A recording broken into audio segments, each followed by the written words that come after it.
I'm Ted Meyer, and I am in 29 Palms with, Joe Barrett. and Joe is a producer, director, creative, soon to be curator who is living out here, and you have MS, so you're dealing with all of that crap. I do have MS. Yeah, I've had MS since 2013, and I moved up here because I had MS, and I actually got a little better in this desert environment. But yes, I do have full-blown MS.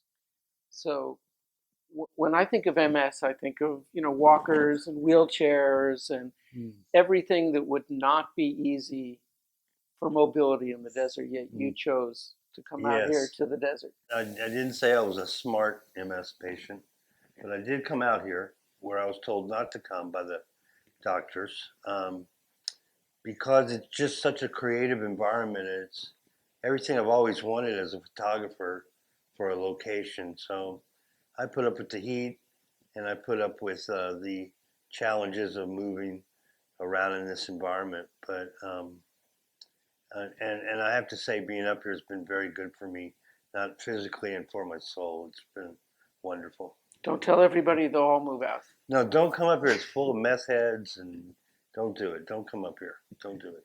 It's too dangerous. So, so when I think of it, so in producing and directing films, music videos, first there's the auto preminger. He's sitting there and pointing a lot, Mm. but then you're also directing. So a lot of music videos is moving equipment and doing things. So let's talk a little bit about sort of having to give up a little bit of control to do your art. So I do. I can't do what I do by myself, obviously. I don't know many people that can, anyways, but um, I rely on a team of people that function as my body parts that don't work. My legs don't work, so I have one crew member who we call her my legs. And anytime there's a camera in motion, she's the one usually moving it. Um, I am the person that sits there and points because that's about all I can do. do you feel it? Is it a weird feeling having to give up that control? I mean, because you used to sort of do everything, and now I kind of get used to it. It's very hard for me to move around. So, if I've got a crew, and most of the crew is pretty intuitive as to, they're aware of what limitations I have, and they tend to jump right in when they know something has to be done because they know I can't do it. do you have a set crew that knows your limitations, or Sort of. Yeah, I have at least two people that are pretty set. The rest kind of rotate. It's hard to get people to commit. I mean, it's not like we're doing project after project. There's big gaps in there, so it's hard to hold a crew together for that long. You know. so when I was looking at the music videos, especially your most recent ones, Yeah. they have a huge scope. You're using a drone. You're out in the desert, Mm. and I was sort of hit by the contradiction of you being sort of stuck in a chair, yet you do these gigantic landscapes. I kept thinking of Lawrence of Arabia. They're very Mm. panoramic, and you're flying into people, and there's one person in the middle of a huge, huge desert. Yeah. Yet you can't move, but your music videos have constant movement. Yes, and that's really neat that you noticed that because I didn't even notice it for the longest time. But obviously, because I am limited on my mobility, somehow that all motion, the thing that's the hardest thing for me to do, shows up in my videos. It's constant. But believe me, if you watch my videos, they're not slow. They just keep moving and changing, and it's all about going from point A to point B. Were they that way before, or are they more frenetic and more movement now that you can't move? Well, I think I used to try to tell stories with the videos, and I realize now I don't need to do that so much. I can I can make a really good video with just having a mission. We're going to go from this area and we're going to get over to that area. And how do we get over there? Well, we're going to be in this cool car and we're going to go over that way. And it's just sort of this combination of movement and vehicles and things flying in the air and That's kind of how I work now. But it's interesting that that because I can't move, that the videos do move. And I never, for the longest time, I never noticed that connection. So have you found, I mean, a lot of people with disabilities find it harder to keep clients or get new clients because there's just an uncomfortableness sometimes that people have with someone whose mobility is limited or something. Yeah. Have you found that, or people just sort of go, he's a good producer, I Um, don't care. I don't think anyone's said like, oh no, we can't continue filming. We have a disabled director. I don't think that's ever happened.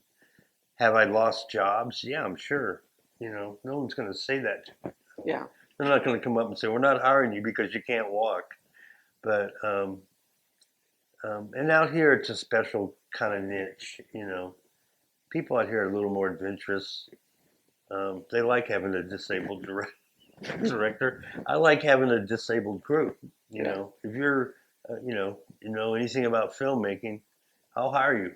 If you're disabled, you get priority. Sorry, but you do. And I like working with disabled people. It teaches me a lot about them. I am disabled. I don't know a whole lot of disabled people, so I do like to meet them and work with them and things like that. And that's what I've been trying to do for the last year or so up here.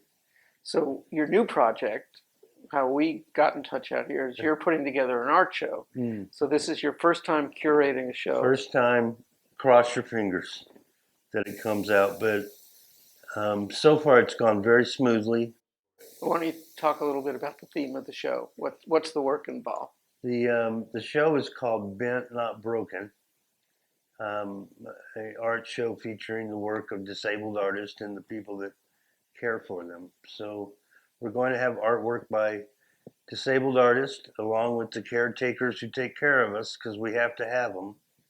And I'm just real curious. I mean, I don't know what it's going to be like. I really want to be surprised by it. That's what I'm hoping for.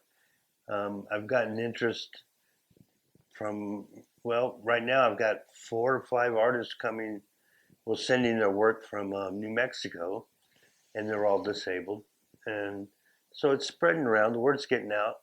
And I think it's going to be a really nice show. It's going to be good for Joshua Tree. It's going to be good for the disabled community. And it's going to be good for me. So I'm looking forward to it. Well, on behalf of artists with disabilities, Mm-hmm. I thank you for curating it because there's so much work out there that just doesn't have a place. I mean, and I always use the example, somebody can do some beautiful artwork about like colon cancer and no one is going to put it over their couch. Mm-hmm. So it's really nice to have a wall to put this stuff on. I'm so curious to see what artists do. I mean, how do you explain this stuff to people? It's being disabled, as you know, is you're in a different. It's not a different world, but you're not quite in this world 100%.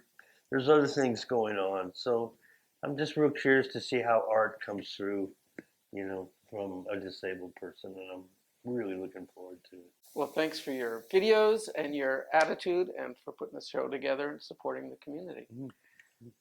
Thanks so much.